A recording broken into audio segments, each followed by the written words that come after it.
Hi there, we're going to be talking about the movie The Soloist, filmed in 2009 by Joe Wright, and I'm Addison Johnson, and we also have... Alexandra Serene. And Melanie Wyatt. Okay, great. Alex, would you like to kind of tell us about what the central point and goal of the film was? So, The Soloist is kind of about this journalist by the name of Steve Lopez who tries to make a story from Nathaniel Ayers, who is a Juilliard alum who became homeless. And he tries to guide Nathaniel in a better direction in order to make a good story. And he posts his story in updates in chapters throughout the movie. Okay, great. Thank you for that bit of like the central point about it. Next, I kind of wanted to talk about the plot of the movie and talking about what it is. Do either one of y'all want to comment on that?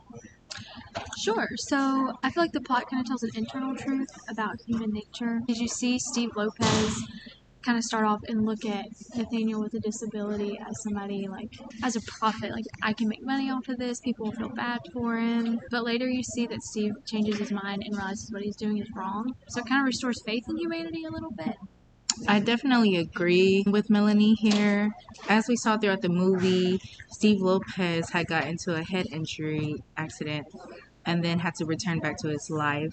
And when he met Nathaniel Ayers, he kind of had like a light bulb for what his next story would be. And it was kind of like how he discovers how his morals kind of collide. I completely agree with what y'all say, and I think the movie makes a great use of the model that we talked about class about like pity and charity, and how Steve knew that he could capitalize and make his own profit based off of the charity model of making people pity him, and then also trying to like almost find like a cure for him and like trying to fix him. I think that's like a big part of the plot of the movie is Steve actually coming to terms with that is not reality and that's not the way things should be. Yeah, and I also saw that the part where they went to go to a community called the Lamp, which is a homeless shelter for those with disabilities, and with the director of the Lamp, he kind of notes that people are diagnosed all the time, but it doesn't help them any better. And so I think this is kind of one of the messages that the movie is trying to bring out also. Alrighty, so we've kind of like already discussed what the movie is about and everything, but I think it also might help to kind of explain the characters and what the relationship was. So I was going to talk a bit about how the movie focuses mainly on Steve Lopez, who, like Alex said earlier, is a journalist, and Nathaniel Ayers is the person who has the disability, and it's never directly said that it is schizophrenia. However, the movie, like, at the time when it was discussed, like when the movie came out, many people did say it was schizophrenia. It was supposed to be a portrayal of schizophrenia. And this kind of relationship with Steve and Nathaniel is basically interview and interviewee. But in a way, I feel like Nathaniel almost doesn't know that he is being interviewed, even though, like, Steve does say, I'm with this. I don't think Yeah. that's like, yeah. He saw him as a friend from the beginning. Yeah. Exactly. And then throughout, when Steve keeps bringing him these gifts and whatnot, Nathaniel starts to believe that Steve is his god, and he starts worshiping Steve as his god and doesn't like anyone who kind of goes against that. And then we kind of see this progress between their relationship go from this interviewer and interviewee to slowly becoming friends, with Steve kind of rejecting that motion. Yeah. No, that's exactly perfect. And I think that exactly explains how Nathaniel, who does have the disability, is first seen as a victim, and then Nathaniel and Steve's relationship evolves from stranger into friendships, and then we also learn so much more about Nathaniel himself and learn that he is a brother, he is a son, and he was like a college student and everything. I know, Melanie, that there's like one quote that really stuck out to you that really talks about the underlying theory of disability that is shown in this movie. Could you tell me more about that and say what the quote is? Yeah, so the quote is, how do you know how to treat someone if you don't know the diagnosis? I think that's very powerful, especially in this movie, because like we said previously, the director of the homeless shelter says we don't try to put an emphasis on or a label on, especially in Nathaniel's case, because it's just going to make it worse. Since that quote was said by Steve, it kind of seems like he's taking on more of a medical view, so it goes based off of the medical model where it's a problem solving kind of perspective. They're trying to fix. Yeah. Trying to fix them.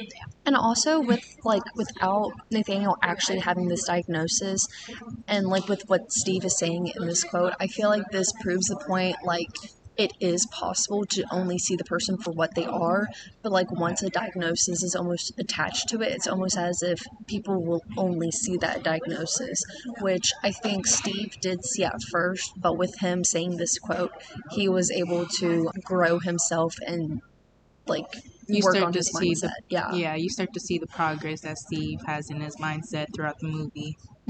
So now that we've kind of talked about this quote, what do y'all think the ways that the character who is disabled? Could y'all tell me about some of those examples? Well, I did see that his symptoms started to manifest towards the beginning of the movie when he calls his moms and knows that he starts to feel different while he's in Juilliard. While he's in rehearsal, he starts hearing these voices in his head and he kind of gets overloaded with these voices during the performance or rehearsal, and he runs away from it. And we believe that these voices were the voices of anxiety and fear. Yeah. And then those symptoms definitely progress, and it ends up leaving him homeless. His symptoms progressed, which eventually led him to drop out of a great college that he was in, and it left him homeless, unfortunately, because I think that he didn't really understand what was going on, and at that time, nobody else did either, and he felt like he couldn't really explain what was happening to him. And I think one of the things that I really noticed is like how Alex said about like it being anxiety and fear. The viewers of the movie really did pick up on the symptoms worsening whenever Nathaniel was put into like situations of that would. And a lot of those times where he would have those kind of relapses would be during times of change where Steve puts him in a new area. For example, the scene with an apartment, and he started really going spiral again, and we start to see that his symptoms start to worsen a bit. Yeah, exactly. And I think this also provides like a great segue into like the different stereotypes that are seen within the film. So if y'all wanted to kind of talk about the stereotype of pity towards Nathaniel as well as Steve trying to be a hero. Definitely, Steve was portrayed as the hero at the beginning of the film because he felt like he could save Nathaniel with his stories, and people would feel sorry for Nathaniel because of his disability, and he was homeless and everything. When really Nathaniel didn't need saving like that, he really just needed a friend. But Steve kind of started off with this hero persona of like not really a friendship at first. Yeah. He definitely saw it as like an opportunity to grow his own like source and money and capitalize off of the disability.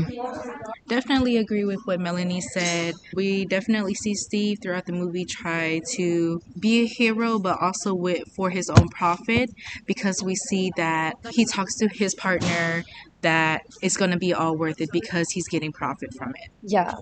So with that being said, how do y'all feel like the interpretation of Nathaniel with his disability is portrayed in the film? I feel like it portrayed it pretty well because they didn't just show one side of having schizophrenia. It showed him with the voices, and like you said, how like different situations or different feelings can trigger, what all was happening to him. And it also like gave insight to him before the symptoms really did develop, and it was shown throughout the film like him with his family and his mother's, and it's never exactly explained like the cause or anything for it, which I think is like true to disability itself. We don't always need to know that, and we don't always get to understand everything about it, and I feel like that was like a good way to kind of portray it. I definitely agree with you, Addison. Definitely that maybe they purposely didn't tell us what was the cause of his disability, and they also didn't put a label on it because, like you said, disability is not always known, and a lot of people struggle with having disabilities and they may not even know it. And throughout this throughout this movie, I'm not sure that Nathaniel even knew that he had a disability because he mentioned throughout the movie that he was himself. Exactly, yeah. And that's just like how he knew his life to be, and that was his normal. And like, so that's like how we kind of question like what truly is disability. Like sometimes society is the thing that is like, Putting a label on it and causing things to come off the way that it might seem. But for Nathaniel, this is just what he knew, and was his normal. So was it truly just him? I don't feel like it was. Oh yeah. Well, now that we've talked about kind of the more negative sides of the movie, what did you guys think were some of the positive sides of the film? I feel like the film did like a really good job of having the main character, who is Steve, to realize his wrongfulness of his interpretation of Nathaniel and Nathaniel's story, and showing the growth. And in a way, I feel like that left with the viewers with the ability to like have their own growth and be similar to Steve if they had like the similar understanding of disability beforehand. And that led to Steve finally saying that the world that Nathaniel lives in doesn't need to be fixed, and that Nathaniel is capable of choosing how to live his life on his own, and he's fine. Yeah. Do y'all think y'all would want to like fix or change anything from the movie or the film from what we've seen in it? Honestly, no, because if the movie wasn't the way it was, we wouldn't be able to see the message of the movie, which is that Steve wanted to fix Nathaniel, but he learned that the disability was part of Nathaniel. And so the way that the movie moved along, it helped viewers understand how the relationship between Nathaniel and Steve started to get closer as Steve starts to understand Nathaniel and his disability. Alrighty, well, thank y'all for listening to us about The Soloist, and this is Addison signing off with Alexandra Strain. And Melanie Wyatt. Yay.